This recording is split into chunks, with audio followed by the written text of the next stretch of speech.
नमस्कार दोस्तों, मैं हूं आपका वकील दोस्त एडवोकेट राहुल लखेरा। आज सुप्रीम कोर्ट ने एक ऐसा फैसला सुनाया है जो कुछ लोगों को खुशी देगा और कुछ को सोचने पर मजबूर करेगा।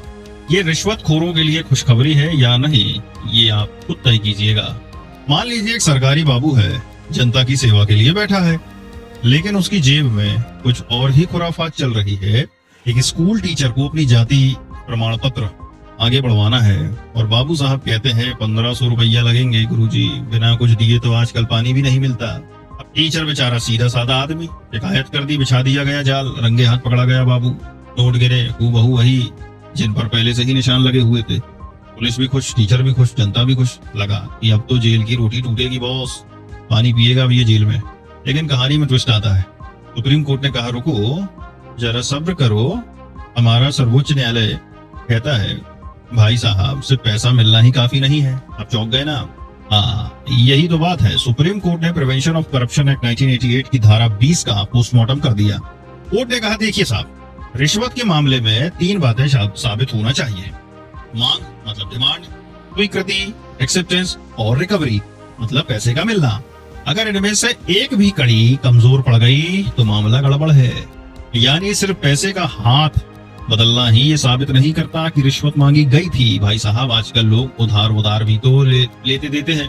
तो हो सकता है बाबू साहब ने टीचर को पर्सनल लोन दिया हो और टीचर लौटाने आया हो, तो ये भी तो हो सकता है। सुप्रीम कोर्ट ने यही तो सवाल उठाया। तो हमारे बाबू साहब पर आरोप था कि उन्होंने 1500 रुपए मांगे थे, जिसका जाल बिछा दिया गया था, पैसा पकड़ा गया। लेकिन बाबू साहब ने कहा कि ये तो मैंने टीचर को उधार दिए थे, वो लौटाने आया था। ट्रायल कोर्ट ने तो उन्हें दोषी मान लिया, लेकिन हाई कोर्ट ने कहा नहीं भाई ये तो गड़बड़ है, टीचर की बात पर भरोसा नहीं किया जा सकता, मांग साबित ही नहीं हुई। और पता है क्या, सुप्रीम कोर्ट ने हाई कोर्ट की बात पर अपनी मोहर लगा दी। जस्टिस पंकज मित्तल और जस्टिस हसनुद्दीन मानुल्लाह की बेंच ने साफ साफ कहा जब तक मांग साबित नहीं होती सिर्फ पैसे का मिलना ही काफी नहीं है। कोर्ट ने कहा अगर शुरुआत में ही मांग पर शक है तो भले ही पैसा देना और मिलना साबित हो जाए, पूरी कड़ी नहीं जुड़ती।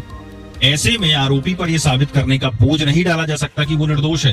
तो इसका मतलब क्या हुआ कि अब हर रिश्वतखोर ऐसे ही बच जाएगा। सुप्रीम कोर्ट का ये फैसला state of Lokayukta police versus CB Nagaraj, और इसका साइटेशन है 2025 लाइफ लॉ सुप्रीम कोर्ट 620। कहीं ना कहीं ये दिखाता है कि सिर्फ पैसे मिलने से ही कोई दोषी नहीं हो जाता। अभियोजन पक्ष को पूरी कहानी बतानी पड़ेगी, कैसे मांग हुई, कैसे स्वीकार किया गया और कैसे पैसे मिले। अब एक बात तो तय है, इस फैसले से उन सरकारी बाबुओं को खुशी मिल सकती है जो रिश्वत लेते हुए पकड़े जाते हैं और फिर लाख तर्क देते हैं कि ये तो पैसे वैसे ही हाथ में आ गए थे। अब ध्यान रखिएगा, ये हर मामले में लागू नहीं होता। अगर मांग के ठोस सबूत हैं, ऑडियो वीडियो या चश्मदीद गवाह है, तो फिर ये तर्क गुरु काम नहीं आएगा। खैर, ये तो था सुप्रीम कोर्ट का आज का फैसला। अब आप खुद तय कीजिए, ये ईमानदारी की जीत है या रिश्वतखोरों के लिए एक नया दरवाजा खुल गया है। मिलते हैं अगली बार एक और कानूनी गुत्थी को सुलझाने के लिए। मैं हूं आपका वकील दोस्त एडवोकेट राहुल लखेरा, और ऐसे ही कानूनी ज्ञान के लिए जुड़े रहिए हमारे साथ। नमस्कार।